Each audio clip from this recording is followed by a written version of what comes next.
comes Footy Clause. Here comes Footy Clause. Right down feet and balls lane. He's got a sack and it's filled with balls for the girls and boys to play with. And we're back to the Footy Fetish Show, where the fetish is real, the footy is soccer, and we celebrating some Christmas as of yesterday. Merry Christmas. Merry Christmas, everybody out there. We're finally back, too. It's been a minute. We got to do this. We got to do it right. We need the eighth wonder of the world here. Hey! Damn. Back on the mic! With the Mike Daddy. Pleasure, Mike Daddy. Always a pleasure, sir. We've had some hurdles Yes. to get here. Yes. Sheesh. Jeez Louise, Papa Cheese. You lost the heat in your house. You had COVID, Yes. right? Went to Italy. You went to Italy. We've had the holidays. I think Italy gave me COVID. It was a nice little Christmas present. I got the 100%. OG, at least I got the OG version of COVID, you know? Italian COVID. Yeah, the real deal. Had like every symptom. Nice. Except shitting myself, but my wife and my daughter did. So they stole that one from me. I was very upset. We're not trying to put them on blast. We won't say their names. Yeah. Well, they put me on blast. Yes, sir. And But we're back, though, right? We got to do something today. What are we doing today? First of all, jersey giveaway. Jersey giveaway. We'll do that in a second. We'll do that in a second. And we got to break down this World Cup final. Mm-hmm. We need some folks to break it down with. Maybe like two new guests. Two new guests. Go ahead, Ocho. What you got? First guest in studio, Brandon Cohen, referee. What level would you say here? Because I love that you've like pursued this. Yeah, I was pretty hot on the pursuit for a while, but hung up the boots. 2017. Okay. Kind of hung up the whistle. Right now, I only do college games. Gotcha. Cool. Very cool. All right, so this is a New Orleans born and bred.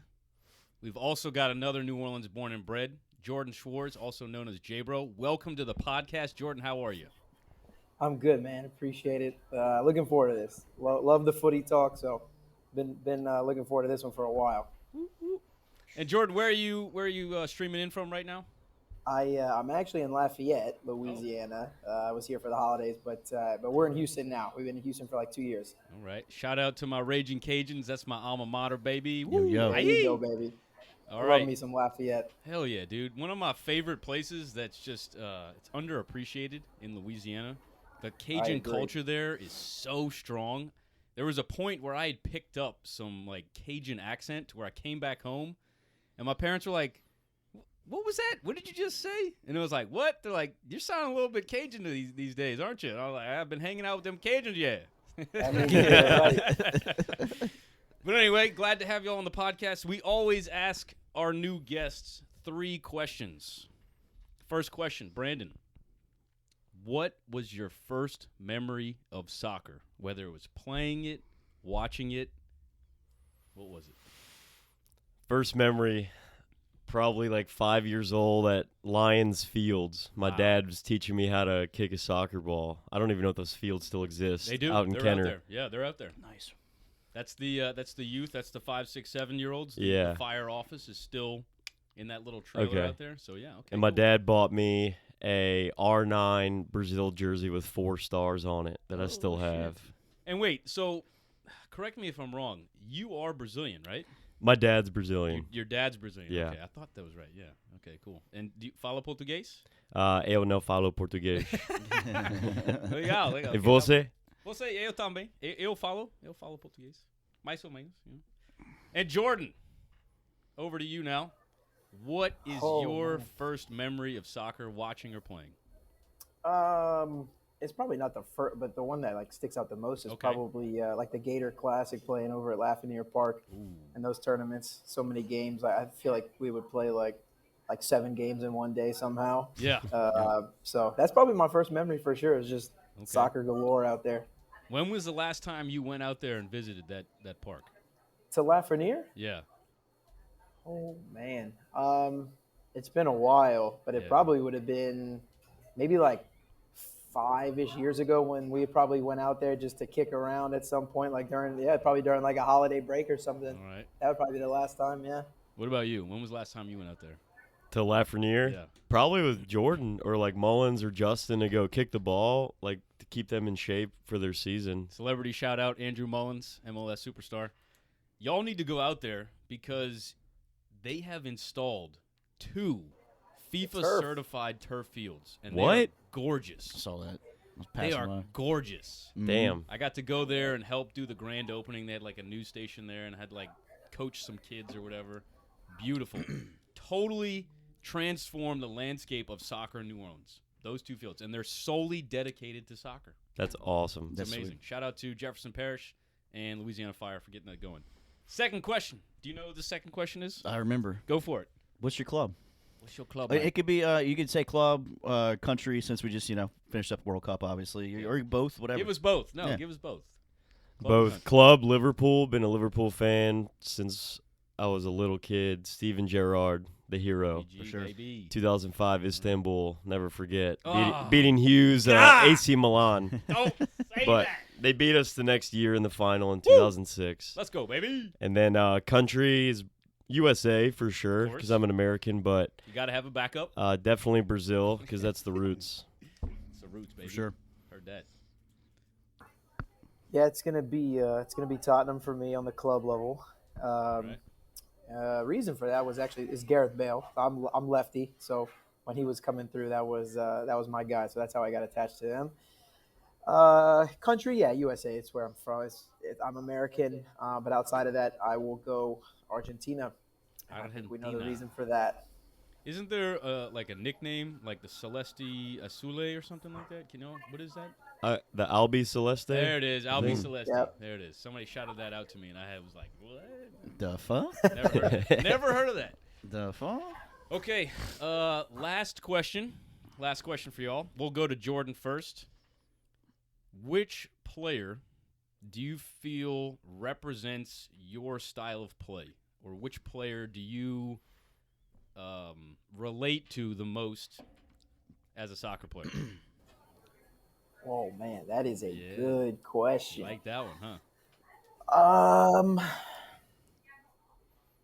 I would. Let Oh, the man. people know what I position guess, you play. I guess I would probably say I'll say Kimmich. Kimmich. Okay. I wish I was anywhere near that course. good, obviously, but just how he usually, he started out outside back and then just floats in games for wherever he wants to go play because he can do that. So I used to love playing all over the field. So I'd probably say Kimmich. I like that. And so, would you say you're a center defensive mid, center mid? Where would you? Left back. That's where Left back, okay. That's where I grew up playing, just going up and down on the left side. But I would go float around, maybe get some minutes up top and whatnot. But I love Kimmich's game. He Okay, cool. goes from outside back to center mid to holding mid. He can do it all. All right. Follow-up question: are you a lefty? I am.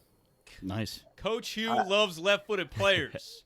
Love them. Well, You I would tell have you been what, one of my favorites, bud. I always used to say the right leg we just use as a standing peg. So that was my thing. The pirate. Yeah. All right. Cool, man. Cool. Okay. Over to you now. Let the people know what position you play first. Yeah. Similar to Jordan, I do fancy my left foot. I am a natural right foot, but I am definitely both Nice. feet. But All right. Zinedine Zidane for sure. Wow. I love controlling the tempo. The game's really opened up as I've gotten older and just the tactics and understanding the vision. Yeah. So it's been really fun just like being the general on the field. But yeah, Zinedine Zidane. I would also shout out to Jay Bro, my teammate forever. He's got a little bit of Roberto Carlos in him. Hey. All right. He's got an Ooh. absolute belter of a left foot.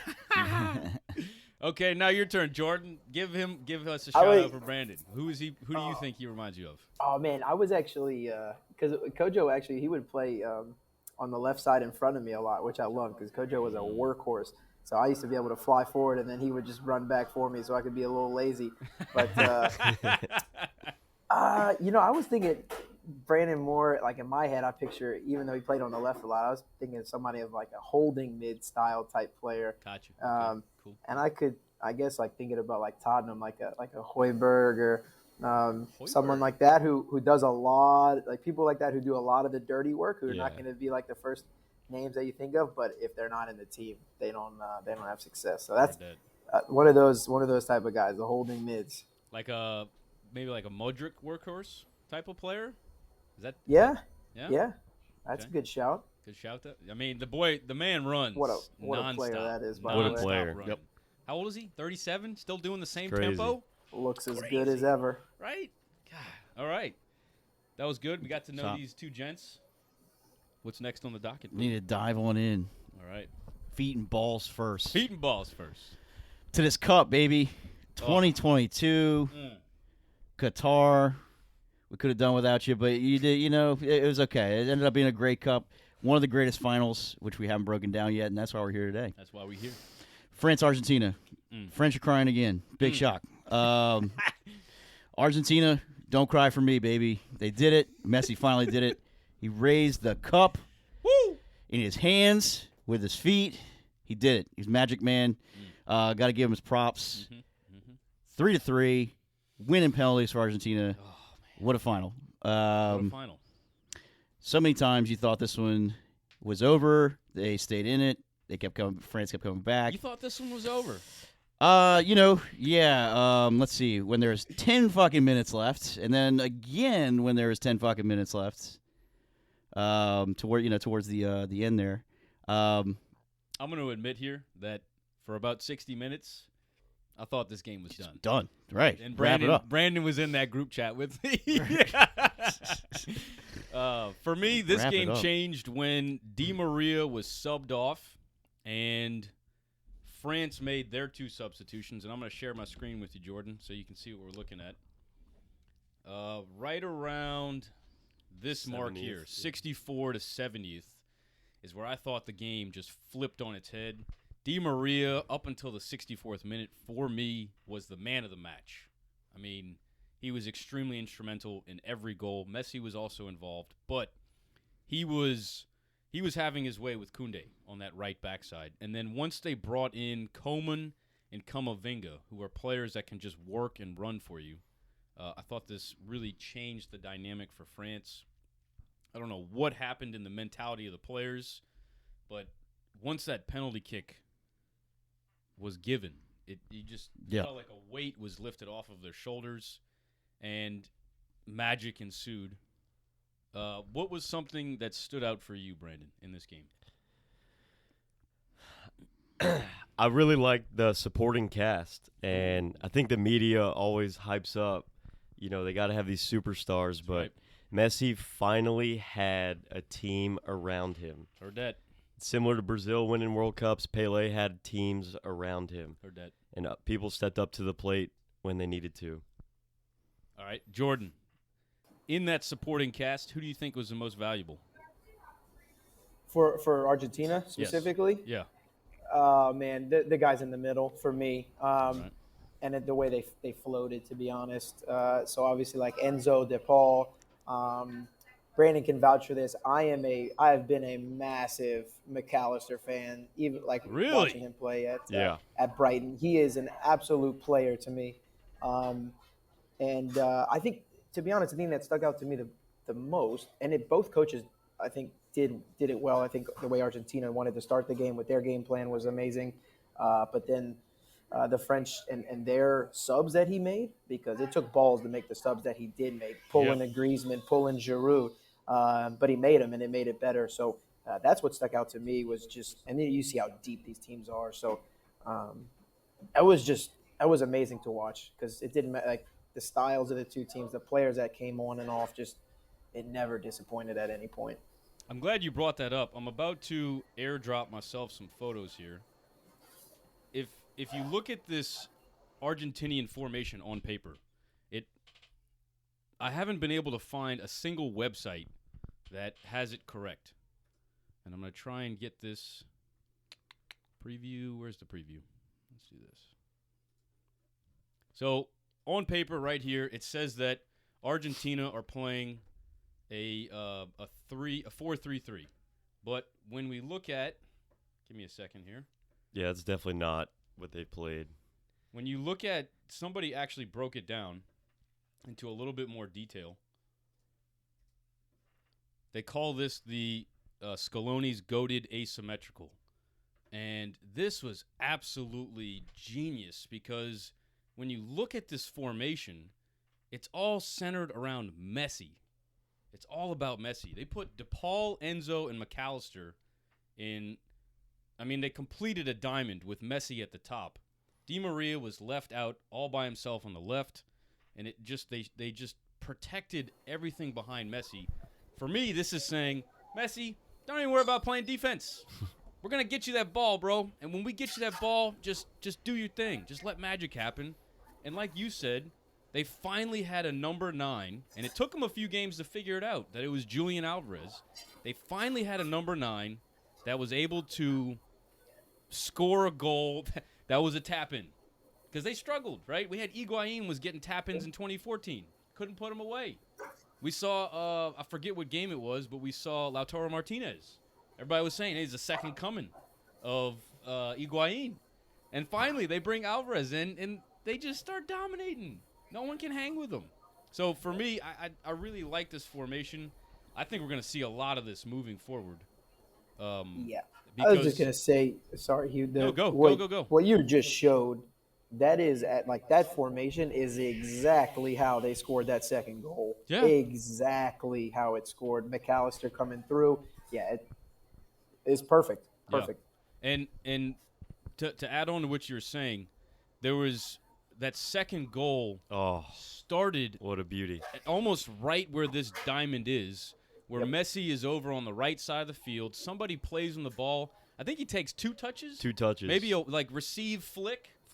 Finds. Does he find McAllister? I think. Or does he find DePaul? It was DePaul who played the ball. Who was DePaul who plays it to McAllister? Yeah. McAllister Somebody. took that one DePaul played that long ball. Oh, and then so DePaul gets it on the right. McAllister must have made the diagonal run. Yeah. In front of him, and then he eventually made that pass to Di Maria, who's just wide open on that left side.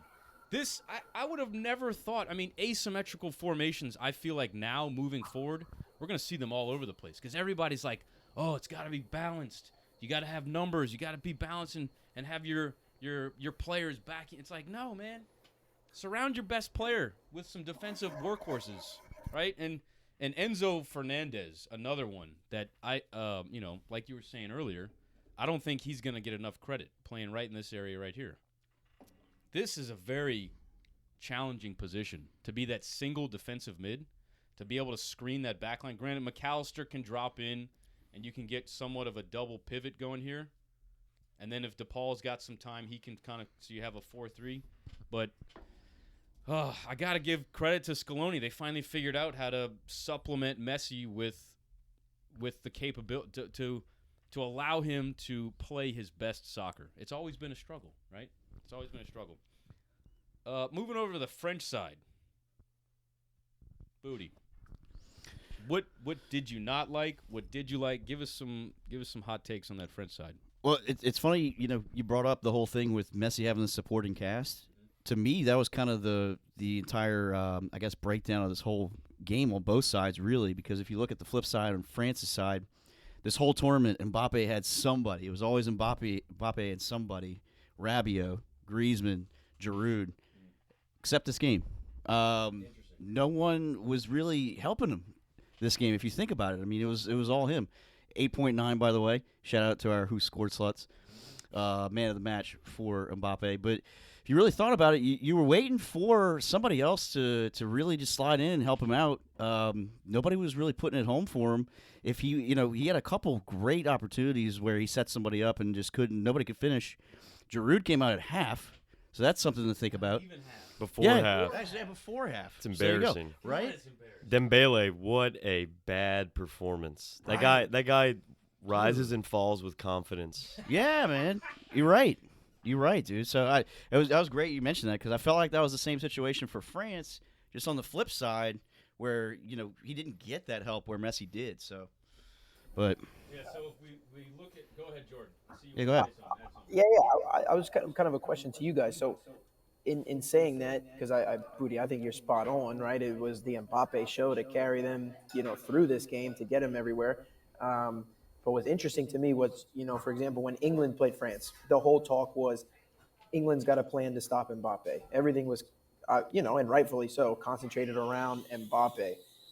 The way Argentina loaded the middle, to me, took out, which I thought was France's player of the tournament the whole time until this game, was Griezmann. Yep.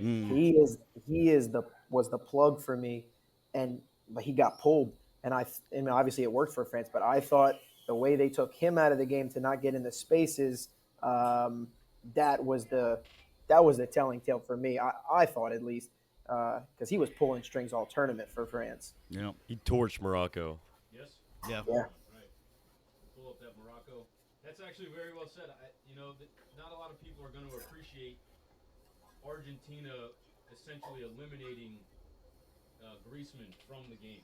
Excuse me, my microphone's down here. Argentina did a phenomenal job making it difficult for Griezmann to be able to create. And we know that France, like you were saying, relies on someone else other than Mbappe in the middle. We saw it in the 2018. Griezmann was very influential going forward. That Pogba. That combination of Giroud and Griezmann in 2018 was so strong for them to be able to pull center backs out of position, allow Griezmann to get the ball in between lines and then create and look for Mbappe. And I guess, was it Pogba was one of the other attacking players? I can't remember if there was anyone on the right in 18. Yeah, Payet, too. Is he still on? No, he wasn't. He was gone by then. N'Golo Kante was in the middle. Kante was another one in the mix. Yeah, and I got to give credit to France here, right? And we talked about this. I was absolutely, when we start to go through the injuries It's crazy. that France went through, starting with Kante. Yep. Number 1. Out early. Everyone's like, damn, that's going to hurt. Pogba, number 2. Benzema, number 3. Hernandez, You first lose freaking Lucas Hernandez. first match. ACL. First match. Yep. And then moving through this tournament, they had lost Upamecano, I believe, Rabiot. There was fevers going through the camp, and they still would find a way. I was just utterly shocked. Argentina kind of got a little lucky without having any injuries. Yeah. We were talking about how they did have some depth moving forward. They were able to swap Lautaro Martinez for Julian Alvarez, and they were able to swap, I think, was it Paredes that might have started? Yeah. And Enzo Fernandez came in eventually and just solidified that starting role. And go ahead.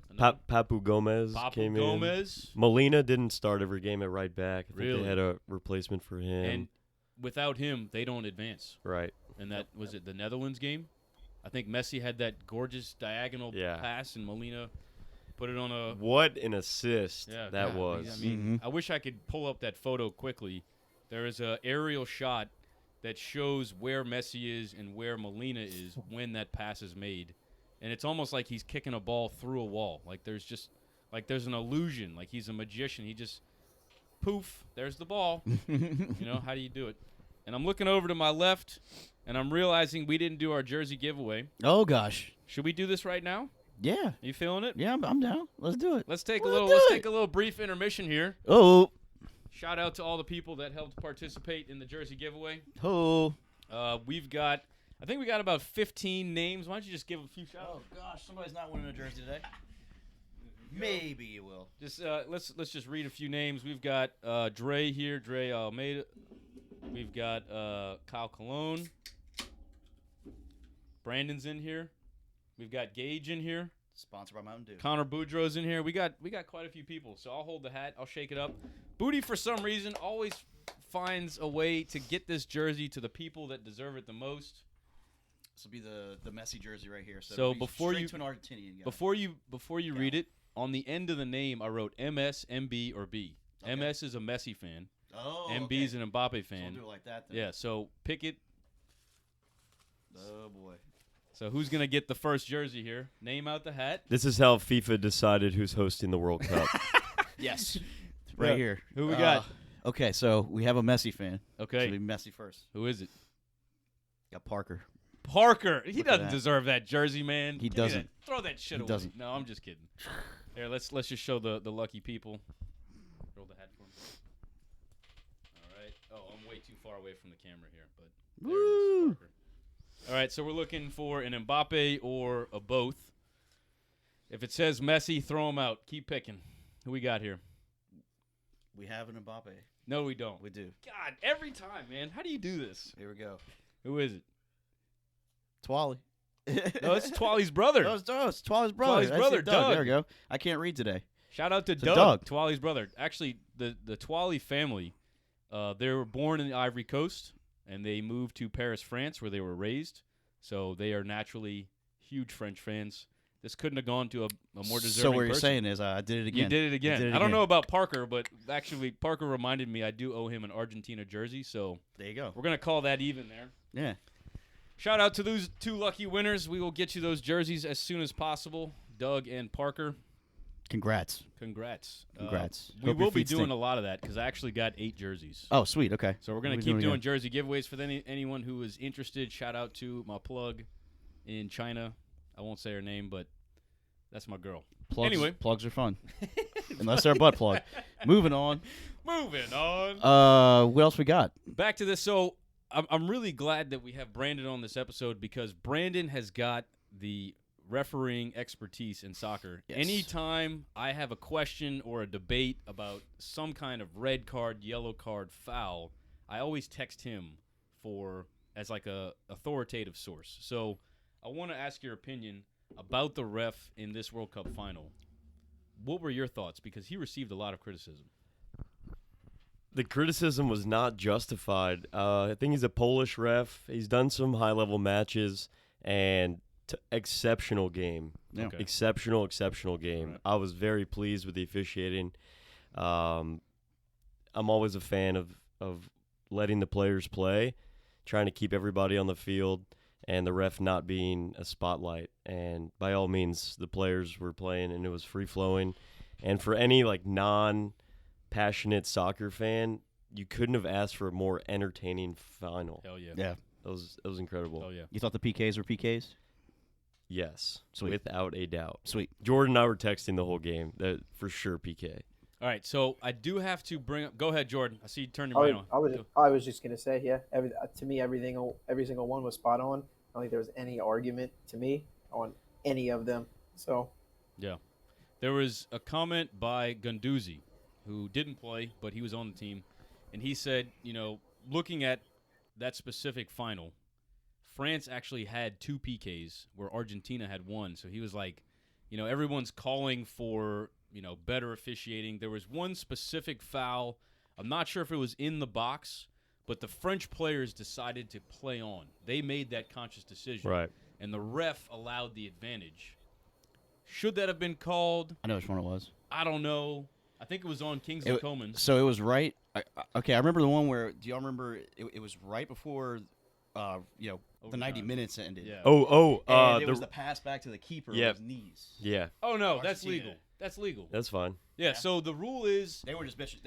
if the ball is bouncing and I head the ball back to the keeper, Yeah, heading's fine. you can do it. So I would say a knee, Knees or fine. shoulder Knees Shoulders fine. is equivalent. You To a just head. cannot use your foot. Got it. pretty much, yeah, everything but the foot. Everything Yep. but the foot. And I believe you correct me if I'm wrong, you're not even allowed to have the ball at your feet and juggle it up and then head And it then back. That's I think correct. that is also illegal. That's correct. So what that he should did be. with his knee was actually Fine. fucking genius. French was bitching about it. The fact that he had the presence of mind to go, this is a legal move. My keeper's going to be able to pick it up. Yeah. Because it was a pass. Yeah. That was without a doubt a pass.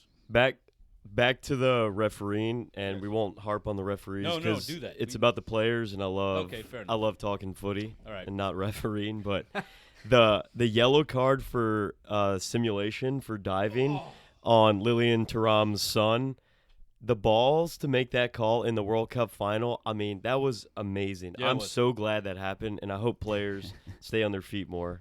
And Oh, yeah. the speed at which he gave it. Yeah. He didn't wait knew it. for someone up top. He knew it, blew the whistle, boop, yellow card. All right, let's go. And the player's reaction said it all. Yeah. Thuram didn't. You He didn't got- You react. got me. He didn't protest at all. He was like, damn, I had to try, You ain't cheating, you ain't trying. No. But That's right. one other thing that I wanted to bring up is I think it was the third goal for France. And this is the handball that led to the third PK. Or the Okay. third goal. If you watch that corner kick, There was a hand. I think the French player stuck his arm up and may have touched the ball. Then it went out to somebody at the top of the 18, Mbappe maybe, who shot it. And then the Argentinian so player handled I'm the ball. looking at that going, hey, man, He may have missed the first one, you but had the VAR to see the second handball. yeah. Was there a narrative there? You know what? Hey, Yeah. this is a World Cup final. Let's let it tie up, go to PKs. Because technically, that should not have been a PK. You know, if we're using the rules of soccer, that French player, clearly he caught it. He caught it with his hand. Yeah. So that's one call for me. There is also the offside goal that was initially called and then said not a goal. Do you remember this? Yeah. It was Argentina's third goal. So, you know, like looking at these calls, like you said, this final had everything. We had so many difficult calls to make as a referee. I want to add on what you're saying. I was pleased with this refereeing. I mean, right after the final, we both agreed that was a really well-refed final. To add on to that, a whole lot of people gave this ref criticism. I remember 3.5 out of 10. Yeah, that probably. You're looking at this going, some what? salty French guy. Yeah, it's a girl. salty Frenchman. Yeah. Right? Absolutely. Okay, I just wanted to while you were here, I wanted to just get your feedback on that as well as Jordan, because I'm sure Jordan, just being friends with Brandon, I'm sure you're actually probably a very highly qualified referee, even if you haven't taken the credentials just by being friends with this guy over here. Never in my wildest dreams will I ever be a ref. I tell you what, I've done it in college, kind of intramurals, but you know, it's the age level that's really difficult. Once you get past 18 years old, it's a whole different ballgame. You better not take things personally, because they're gonna be making fun of you, your mom, your friends, your family. You just gotta get through it. But anyway, back to this final. I'm trying to think of other things that I wanted to talk about. Can you think of anything else? Let's squeeze Just about this final. Yeah, let's squeeze it for every drop. Shout out to Dybala, you know, being the world's greatest pinch runner, you know. La Joya. Coming at 120 minutes. Get in there, kid. You La see him Joya. just running around. He's got all the energy and everything. He's like running after the ball for a throw in right at the end. All right, be And honest. then he nails a PK. So good for him. Did you think he was going to make that PK? Yes. You yes, did. I did. You did. I was like, he's missing did. this. He's totally missing this. See, he used to nail him for Juve, so he was pretty decent PK taker. I thought it was pretty ballsy to go right down the fucking middle. Oh my! Ice in his veins. You know who told him to do that? Martinez, isn't it? Yeah. Emmy. Goalkeeper. Yeah. Speaking of goalkeeper, Troll master. Yeah. Tier 1 shithouser. Mm-hmm. And I got my first experience of him in the Copa America in 21 when it was in Brazil. Argentina beat Brazil. But it was the Argentina-Colombia PK shootout where I really got to experience, because there's no fans. Oh, it was COVID. Every that's right. word that you heard on the TV, and every single Colombian that walked up to take a PK, he's just sitting there just jawing the whole time. And they both speak Spanish, so he can absolutely get in their heads with their native tongue. And just the shit. And he did the same thing. He got in their heads. He blocked like 2 or 3 saves, and he did it again. Initially, I'm like, this guy's lucky. All right, he's able to pick the right side. I think my favorite thing that he did, and I don't condone this, but it's my favorite move that he did, was Tchouaméni, who's 19, 20, right? He picks the ball up, and he waits on the PK spot for Tchouaméni to approach him. I saw this. And then as Tchouaméni goes to grab the ball from his hand, he tosses it like 20 yards over to the side. Now, as a ref, is that not worthy of some kind of card? And the ref did talk to him. Yeah, I would have stepped in and done something, but He actually got a yellow card. he should have. He did in the final. All right. There was a moment where he walked up to the PK spot, and the referee is in between the two players, and he holds him back. Oh, I remember. Yeah. And he's like, go back to your line. And the ref thinks that he's going to listen to him, and he walks back up, and he continues to talk, and the ref's like, I can't have this. Boom, yellow card. Smart. But that play for me, because he wound up making the save against Tchouaméni. Mm-hmm. He wound up getting in this young 19-year-old's head and making the save. You know, is there a place for that in sports? I think yes. I love taunting. I think taunting is absolutely needed in sports. It's what makes it so much more entertaining, because it then forces players and athletes to have strong mental strength as well. It's not just, can you kick a ball, can you run for 120 minutes? Do you have the mental strength to be able to compose yourself and achieve what you're setting out to do. Be able to. And he did not. And he did not. But guess who did? Yeah. Right. Emiliano. That's right. Two thoughts on goalkeeping. And Jordan, I got a question for you about Hugo Lloris. But before that, everyone calls the save in the 111th minute or so that Emi Martinez had like the greatest save ever. Yeah. And I do want to make an argument that the Spain keeper Iker Casillas in the 2010 South Africa World Cup final against the Netherlands made a fantastic save against Arjen Robben one-on-one in like the 60th minute. Mm-hmm. So if you like YouTube that save was incredible by Iker Casillas. But back to Hugo Lloris. Do you think France should have subbed Lloris out and put in the backup keeper for the penalty kicks, Mandanda? No, I've never been a fan of that, to be honest. Okay. Keep the boy in. Yeah. Unless he's like supposed to be like a penalty kick expert, maybe he is. But I think a guy, Lloris is the captain of France. Well, remember his the quality. I don't think you can make that switch. The PKs are interesting game. I mean, right? Yeah. Like when you watch PKs, if someone misses, you're surprised. So you expect who's taking a penalty kick to make it. So I think the shithousery from Martinez is exactly what he needs to do. I have no problem with it at all. I love it. I love every second of it. Me too. Like you said, you gotta have the balls to go up there and do it. Mm-hmm. He's got to also step up and make a save somehow. So I loved every second of it. What about I think it was also the Brazil World Cup 2014 quarterfinal, Costa Rica against Netherlands. They went to penalty kicks, and Tim Krul subbed on for the younger Dutch keeper, and he made like 2 or 3 saves against Costa Rica. Yeah. I'm all about that, Nice. man. I'm all about getting the goalkeeper that's better at PKs, because that's obvious. You see it at practice. Man. Yeah. Who's the better PK stopper? Who can read the player walking up to the pitch? Lloris, if you're not that good at PKs, let's bring in someone else. I'm all about that. He even said it. He even said like before this, he's like, I don't do well at PKs. Like, so this Oh, already. he did? He said it before. We Oh, did wow. this Yeah. in a I didn't tournament. know that. Yeah. I used to be the goalkeeper way back in the day, and I knew for a fact I was not a good PK stopper. And I remember going to the coach being like, take me out. Yeah. Right? We subbed in Drew, and Drew made 2 saves, and we went to the finals. And I was like, I just know I know personally What's I best am for the not team. what's best for the team. What's best for the team? What about kicker order? Like, I feel like there's an argument for who needs to go first. Do you step up? Do you wait to be the hero at the 5th? I have an opinion on that, but I'd love to hear the group's take. Well, so I can tell you, for me, we saw everyone watch what happened to Brazil, right? And how Neymar didn't even get to take one. Yeah. Spot on. Since that PK in this tournament, everyone put their best shooters first. We saw it from that moment on. And I think it's because everyone realized, of course you want your best shooter to start, because you'd rather not have him miss the opportunity to help his team. That's my take. What's your take? I always, if y'all ever listen, to big footy fetish fans that you guys are, I always throw a baseball comparison in there. Okay. I feel like a lot of baseball, there's a lot of comparisons between the two.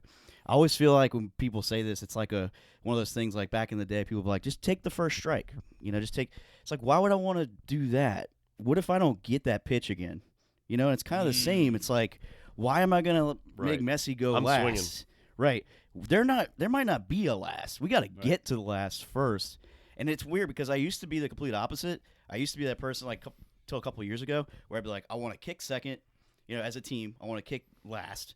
And then I want to have my best players on the back end. But now, like that I'm older, I guess, older, wiser, I'd rather go first, not have that pressure on our team if we get to that point. And you might not actually get to that point. Let's get our guys that can make them front and center, first, second, third, and then we worry about if we get stuck in that moment. If we get stuck in that moment and it's somebody that sucks PKs, then, hey, it wasn't meant for us then, but yeah. J-Bro was a class PK taker, I must say. He took all our PKs at Lafreniere and Chicago Fire. There you go. Where are you going, Jay, bro? Where are you going? Bottom left, bottom right? Where's your spot? Left. I go left. I would go left every time. You're going to your left. My left. Yeah, I'm going to my left. Yeah. Isn't that counter what they always? I mean, goalkeeper. I remember as a goalkeeper, they said if a left-footed player is stepping up, they're going to go to their right, your left. But you're saying you're going to your right, my right, right? I would go to your right. That's correct. Yeah, you're going to my right, which my is left. So okay, so you're opening your hips up. Are you striking it with your laces, or are you opening and hitting with the inside? Instep. You're doing instep. Yeah. And are you going low or high? And where are you going? Look, everyone's got their style. Yeah, for sure. And first of all, by the way, I agree, Booty, with your take. I think you got to get to that point. So my best players are going first every time. Thank you. Yeah. I will say I'm not a fan of how a lot of players take penalty kicks nowadays. Again, it's what works for you. I think like when Messi had his against Lloris, that and like some of those guys do it. Neymar does it. Hazard does it really well. Actually, they just watch the keeper the entire time. That is so hard. Because if they don't move, you are in some trouble. Mm-hmm. But for me, any day is if you pick a spot and hit it, and you hit it well, and you go to your spot, it's a penalty kick. It's not getting saved. I don't care how good of a goalie you are. If you pick a spot in a corner and hit it, it doesn't get saved. I'll always have that outlook for me. There's a lot of games played in penalty kicks now, but give me the traditional of go for your and look, if you go to your spot and it gets saved, it is what it is at that point. You know, it's a good, you got to give the keeper credit, but I'll always be old school method on penalty kicks 100%. They're getting too cheeky with it. Just freaking smack it in the corner. Yep. See, and this is where I would only bring up the counter of Donnarumma, who is one of, in my opinion, the best PK stoppers I think we've ever seen. I've seen him save Milan countless times during his years there, and then we saw it in the Euro. Oh, yeah. We saw him just step up many games. Yep. I mean, I saw him save Cristiano Ronaldo's, who, if you guys know, he loves to go low and to the left. That's Cristiano's spot. And Donnarumma was like, all right, bro, I know where you're going. And Cristiano's like, I'm going there. Yeah. Do you remember this? It was at Juve? Mm-hmm. He got enough of a fingertip to get it to hit the post, and it went almost across the goal. Yep. It was a matter of inches that he was able. He just, I know I'm going to have to fully stretch. He fully stretched, got a tip, hits the post, misses the PK. Just the tip. And just the tip. Yep. Just the tip, girl. But so for me, I like the modern method because you do see goalkeepers put weight on a foot. Now, that being said, we can go back and forth. Sommer was able to figure out what's his name? Jorginho. Because Jorginho was one of those. He got cheeky with it. He missed one. He did. He missed it. He got it blocked. There was a streak where everyone was like, we know what he does. We know his timing. And Tim Krul, I think he also, you can see him. Somebody analyzed his footwork right as a PK was taken. He intentionally put weight on one foot so that the guy shooting it would planning. Adjust it. Yeah, would plant one way. And you make him look foolish when you have that. I'm going to read the goalkeeper because then the goalkeeper is now in control. So I'm with that. That's more of an argument to J-Bro, whereas like if I just run up and smash it, then you can't read me as a goalkeeper. So then it's just this is where I feel like goalkeeping nowadays they study and study and study everybody's PK to where they know this guy's going to run up and smash it. This guy's going to try and read me. So now I'm in control. It's a totally different world. I absolutely love this PK shootout because this is where goalkeepers now have more control than is before, where it's just like, take a guess, bro. Hope you're lucky. Yep. And we saw that. And props to Emiliano, right? He proved that having a good goalkeeper is actually worth it to the very end. Yes, indeed. Goalkeepers. Thank you for bringing up the goalkeepers here. Anything else? I wanted to kind of bring up a heat map for a second. I love doing heat map stuff just to see who's been running the most. So here I've got Mbappe. You can see where he was primarily spending a lot of his time. I just want to quickly bring up Messi for a second, see where he was spending most of his time, which is exactly where that formation said, more off to the right, but somewhere in the center. This is excellent. You can also see, I don't know how he got out here and out here, but primarily most of his attention was spent here. Just quickly, I'm curious now. We're just going to be clicking around. Look at that. All right, so right here we've got the 3 midfielders for Argentina, which is McAllister, Enzo, and DePaul. You can kind of see the 3 of them. And then we've got Griezmann and Giroud together. And you can see that they really were not able to get much going in this attacking half here. 58 touches to 286. That just shows you what was really going down. I mean, Argentina had complete domination for like 60 minutes. Yeah. Look at that. These are the 2 midfields. Yeah. Not surprised. You can see here they almost allowed the space right beyond the halfway point for France to just hold the ball. They're like, we're fine with you there. And then it looks like the spot almost kind of behind Messi, which is weird. You'd think that there'd be more protection there. That's where they spent a large part of their... But anyway. One more thing. I love to look at this. We haven't done this one in a long time. The average position of the players for Argentina versus France. And, again, you can see that they weren't able to really capitalize in this space going forward. Giroud's dropping deep. Griezmann's dropping deep. And it looks like... is this Tchouaméni next to him? Yeah. All 3 of them have an average position in the same position. What was going on here, I'm not entirely sure. But look at Argentina. Very well balanced. Very well balanced. Lots of protection behind Alvarez and Messi. 1, 2, 3. And then you can see Di Maria off in the side kind of floating. Was Molina, is he on the left or the right? I think the right. He's on the right. So he and DePaul look to have a lot of the same average position here. DePaul's such a workhorse. He's like Messi's security guard. Jordan and I were always talking about that. Yeah, man, for sure. For sure. He's number 7, right? Yeah. Yeah. And this is Enzo and McAllister. Look at that, man. Look at this back line. Ugh. It's so well balanced. This is what you want. You want your 2 center backs somewhat centrally, but with enough space in between. France had a pretty solid back line here. Got to give them the credit. I had just texted Jordan like towards the end of the game. I was like, you know what? I don't like Nicolas Otamendi. I thought he was too old, and I thought he was terrible in previous tournaments for Argentina. And he was playing so well this World Cup, and then he almost gave up that goal at the end. Yep. I was like, that was a freezing cold take by Kojo. All right. Booty. It's time to open the prayer books. I think it's time to open the prayer books. Let's say some prayers. Hit the Bibles. Mm-hmm. All right, here we You go. all know. Oh, we turned to Italy. Oh. Or should we just do Argentina? Yeah, flip to Argentina. Let's do get that. some Argentina prayers. Sorry, Dagos. Let's see.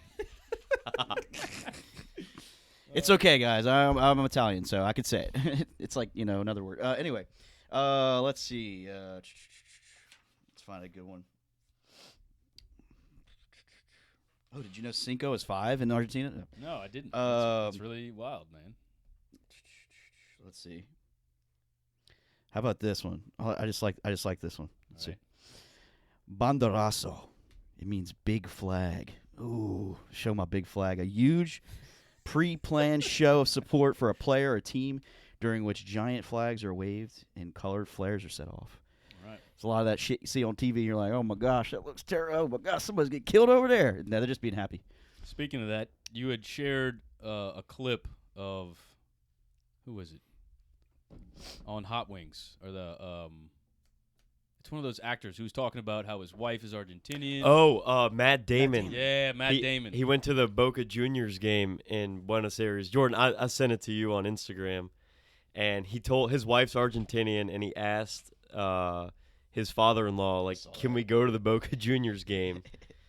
And the older father-in-law's like, we can go, but no kids, no wife, no women, no children. No women, no children. And he's like, what's wrong? Let's just go watch the game. And he's like, no. Yeah, didn't he say, like, when he got there, too, he was like, I got there, and then I understood. I was like, oh, shit. Yeah, they had to go, like, 3 security details to get to their seats, and then once the game was over, they couldn't leave because they had to wait for the opposing crowd to leave the stadium so that there wasn't like a mingling of crowd outside the stadium. It's nuts. I mean, it's just For a game. Shout out to Argentina. Crazy. I'm gonna be honest. I didn't appreciate the demeanor of the Argentinian fans when they celebrated. Yeah. Granted, like I said, I love shit talking. I love banter, but I felt like their fans were kind of misrepresented. Like Emiliano, right? Putting Mbappe's face on the baby. Oh, yeah. During the celebrations. Like some of the stuff that they did as fans, I was like, man, act like you've been there before, you know?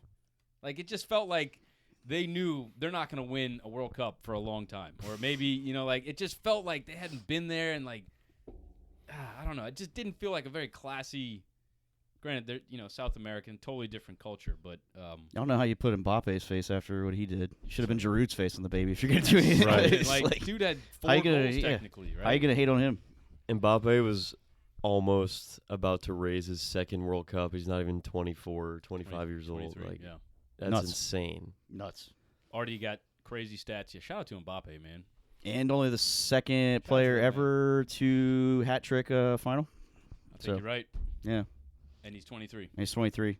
I got one to close out Argentina. All right. Mano de Dios. Hand of God. We all know that one. We all know that one. We all know that one. All right. You ready to do some shout-outs? Yeah, let's do it.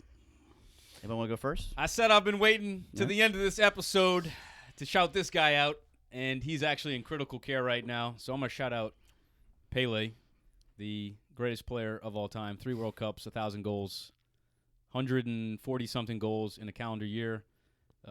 He does not appear to be in good health right now. Santos has already started to prepare a ceremony for his passing. He's already reported to have told his family and friends goodbye. It does not look good. I don't know if he planned to take the stage for Messi, if that's what he's trying to do, but you know, hope that he heals so that he can see Brazil. You know, he wanted to see Brazil win that World Cup one more time before he passed, so hopefully he can recover, but it does not look like he will be. So shout out to Pele the GOAT. That's my shout out. Beautiful. Beautiful. Anybody want to go next? Jordan, who you got? Putting you on the spot. Oh man, well I hate to back that up, but I will give my shout out where I see fit. There you go. Is Lionel Messi. He's gotten his World Cup. He is the greatest of all time. To me, wasn't a question before, but now that he has this, it might not be a question. So I will give my shout out to him. And to be honest, obviously there's so many examples, but his story is unlike anything I think we've ever seen. Right. And he makes what every kid dreams to do in football. And I think that's what makes it such an amazing story. So that is where I will go with mine. Love that. Beautiful. Shout out to the World Cup winning Lionel Messi. Love that. Kojo, what you got? I'll give a shout out to Lakeview Legends. That is Dominic Selfo and Garrett LaRue, 2 American football fans who I've shared my passion for footy with, and they were in love with this World Cup. They were all about it. Texting me at like 6 a.m. during the group stage. I was loving it. I know Dominic Selfo. He used to play basketball. Right? Yeah. Yeah. Okay, cool. Yeah, we shared some moments. You should know Yeah, Dominic Selfo too. Yeah. Mm-hmm. The pride of Ithaca, New York. He played basketball at Cornell. Oh, Nice. shit. Nice. Good for him. Wow. Hell yeah. Mike Daddy. Shout out to your boy, dude. I'm bringing back to Brazil really quick. This is my goal of the tournament right here. Oh. Let me see. Make sure I say it right. Do that. Make sure I say it right. Hitcharlison. Hitcharlison. Yeah, there you go. Beautiful bicycle. I think that one I'm going to remember for a while. Shout out to this World Cup. Fuck you, Qatar, but it's been fun. And I thought they did a pretty fantastic job other than, you know, some things. Some things with people being people and stuff. But, I thought it was overall probably the best final that's ever been. Maybe that Italy-France was Epic. was close. 2006. Right? I think that was probably Probably my other favorite one. But for the Zidane headbutt, I think. Yeah, Without of that, course. It's probably not even. He's still on a red card. He's still on the red. If he takes the France job we talked about, he won't be able to coach the first game. Are Think you about it. fucking serious? Think about it. Of course. Yeah, he'd have to be suspended. Wow. Actually, you There's know the something to think rumors about there. are that Brazil. Oh, really? Yeah. Damn, he's gonna ruin my lunch. Don't fucking do that. The rumors are Brazil. I thought I said PSG, right? Yeah, but then if he doesn't go to France, I won't give him a free lunch. Okay, that's we right. got a bet going We on. have it. a lunch bet going that Zidane will coach the French team before he coaches at PSG. Yes. I think he'll coach at PSG. But that's Who just- takes the U.S. job for 2026? Ooh, that's a great. I think you have to give it to Jesse Marsh. I think you hope that he fails at Leeds. I hate to say that. I'm sorry, Jesse, but we need you. Looking forward to the future. And I think you give it to him. I don't know. What do you think, Kojo? I know no country has won the World Cup with a foreign coach before. It's a pretty interesting stat. But I think U.S. needs a foreign coach. Yeah. Yep. Or at least one that's got foreign experience. Yeah, without a doubt. We can't do another MLS coach. We just can't. Jose. Mourinho. How crazy would that be, The right? chosen one. I think they're talking. Portugal's talking to him though, and he's actually trying to get He's Portuguese. Roma to allow him to coach both. No fucking way. Yeah, so Could he do that? they would have to whatever is it. I was reading whatever's in his contract. They'd have to work some things out. So we'll see. That'd be fucking awesome. All right, Jordan, who you think coaches USA? Oh, no clue. But I will say, and this is going to sound crazy because I'm actually not a huge fan of him, but you just got to win games on the international level. I will say Thomas Tuchel. That would be my Oh, nice. pick. I mean, he got things done at Chelsea. They won the Champions League. I love a coach like that. I Okay. think they need somebody. The U.S. has some good players. They really do. They got talent now, and I think they need somebody who already knows what winning feels like. Do you think it would be an issue to have Tuchel and Pulisic on the same team? No. Yeah, I'm sure it would be. Sure it would be a thought, but I mean, I guess we'll see what they do now. They had the whole Bearhalter stuff with Gio Reyna. Awful. And, Gio Reyna is gonna better last longer than Bearhalter, which I thought was a load of BS for him to come out in the media and say that type of stuff in public when that's behind closed doors things. Yeah. So. Well, the funny thing is Greg thought he was being discreet when he didn't say Gio's name. He would say that player, right? He wouldn't say Gio's name, and someone came out and was like, "No, he's talking about Gio. That's 100% Gio." Yeah. It's like, all right, Greg, thanks, man. Appreciate you doing that for our team. Because you know that was going on all throughout Qatar. That was all going on behind closed doors. And you know that the team is being exposed to this, which is creating some tension in the locker room. And, oh, man, I couldn't agree more. That podcast host of mine. That Yeah, podcast host. right. I wonder who it is.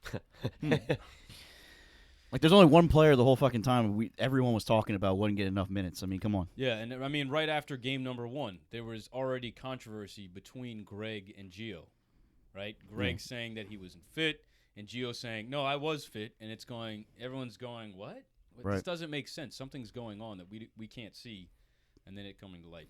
I think you need a player's player. You need a player's coach, someone who can let the players do their thing, and he just sits there and puts them in a formation that allows them to play their best, but manages people. I don't think Greg was a good manager of people. He was getting petty with a 19-year-old. How do you let a 19-year-old get under your skin? You're an adult.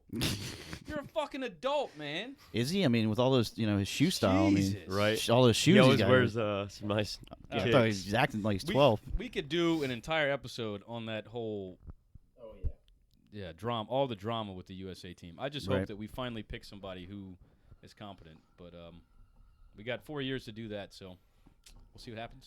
We'll see. We shall see. I think that's all we got. I that's all want we to thank you guys for sure. I know y'all been waiting. I apologize I made y'all wait so long. That's partially on me and COVID and stuff. So I appreciate you guys being flexible with us. Mm-hmm. Really awesome to have you guys on. Definitely come back and see us again. Mm-hmm.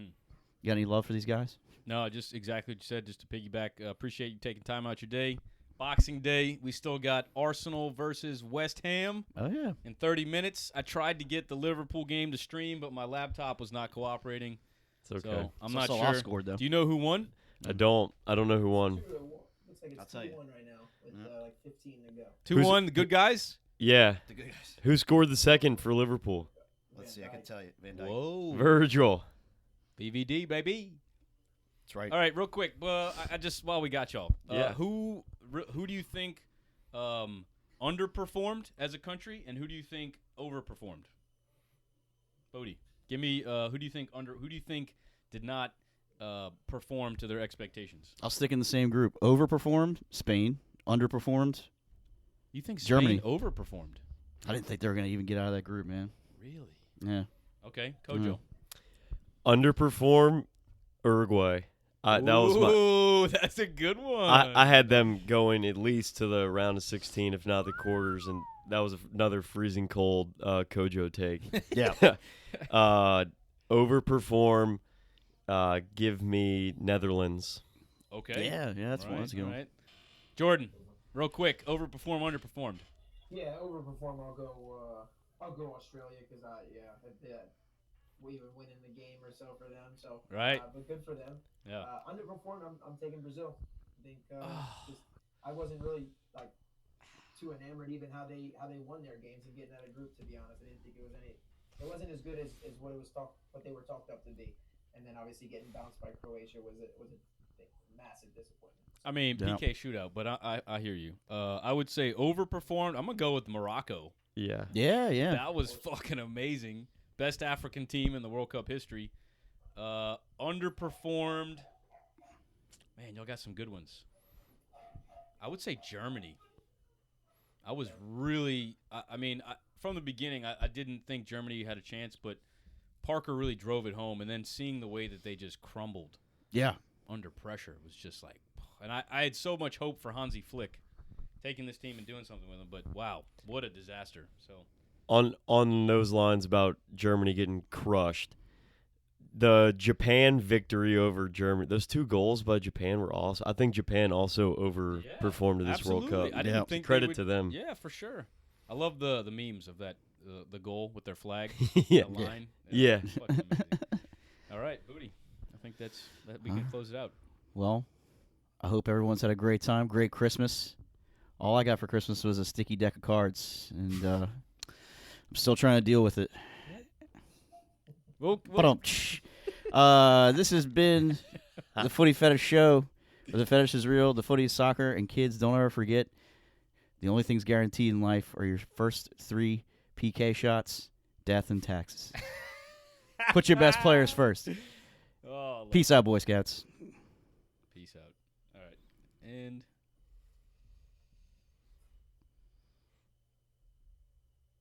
okay. All right, so we're no longer live, but you're still in the chat. I'm going to end this.